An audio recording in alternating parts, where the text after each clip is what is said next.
அழிந்து வரும் இந்திய கலாச்சார வாழ்வியல் பகுதி 10. சிவன் சம்பா அரிசி என்ற ஒரு அரிசி இருக்கிறது.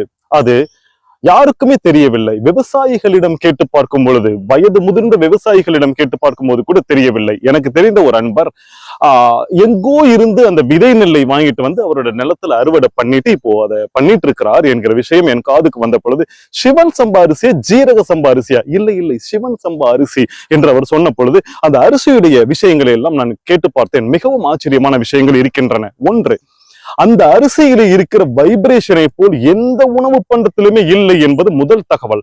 அதை சாப்பிட சாப்பிட சாப்பிட பாசிட்டிவிட்டி நம்ம உடம்புல கூடிக்கிட்டே வருகிறது என்பது சத்தியமான உண்மை. இரண்டாவது விஷயம், சிவன் சம்பா அரிசியை ஊற வைத்து முதல் நாள்லயே வந்துட்டு சமைச்சு அடுத்த நாள் தண்ணி ஊத்தி அடுத்த நாள் காலையில அதை பழைய சாதமா சாப்பிடும் பொழுது அந்த சாதத்துல வருகிற அந்த ஈஸ்ட் மத்த அரிசியில பண்ற அந்த ஈஸ்டை விட இதுல குட் பாக்டீரியா என்று சொல்லப்படுகிற நல்லது செய்கிற பாக்டீரியா நம்ம உடம்புக்குள்ள போகும் பொழுது பல நோய்களை குணப்படுத்துகிறது என்பது சிவன் சம்பா அரிசியில இருக்கிறது. மூன்றாவது விஷயம், அரிசி சாப்பிட்டாலே சுகர் வரும்ல. சிவன் சம்பா அரிசி சாப்பிட்டா சுகர் வராது என்பதை விட இருக்கிற சுகரை வந்துட்டு எடுத்துருமா. அவ்வளவு பெரிய விஷயம் இந்த சிவன் சம்பா அரிசியில இருப்பதனால்தான் அந்த அரிசிக்கு சிவன் சம்பா அரிசி என்று இவ்வளவு நல்ல விஷயங்கள். பாசிட்டிவிட்டி, சுகரை எடுக்குது, அதை சாப்பிடும் போதே உடலை வந்துட்டு சிவன் மாதிரி வைத்திருக்கிறது, எந்த நோயும் இல்லாமல் என்று ஒரு பேர் உண்மையை கண்டுபிடித்திருக்கிறார்கள். இந்த உரையிலே நான் இன்னொரு விஷயத்தை சொல்ல விரும்புகிறேன்.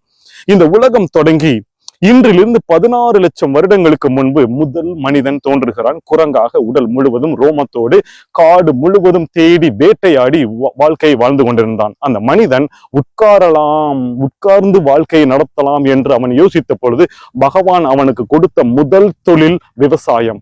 நான் நினைக்கிறேன் அந்த மனிதன் இந்த விவசாயத்தோடு திருப்திப்பட்டு கொண்டு எனக்கு இதுக்கு மேல வேற எந்த ஆசையுமே இல்லை என்று அவன் திருப்திப்பட்டிருந்தானால் இன்றைக்கு இந்த உலகம் வந்திருக்காது. அன்றைக்கே அந்த உலகம் முக்தி அடைந்து அனைத்து ஜீவராசிகளும் எனக்கு இதுவே போதும் என்று திருப்தி அடைந்து உலகம் முக்தியை நோக்கி முடிந்தே போயிருக்கும்.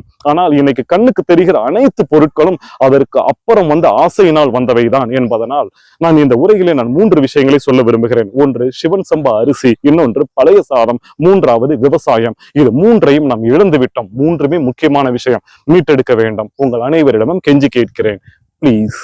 நன்றி.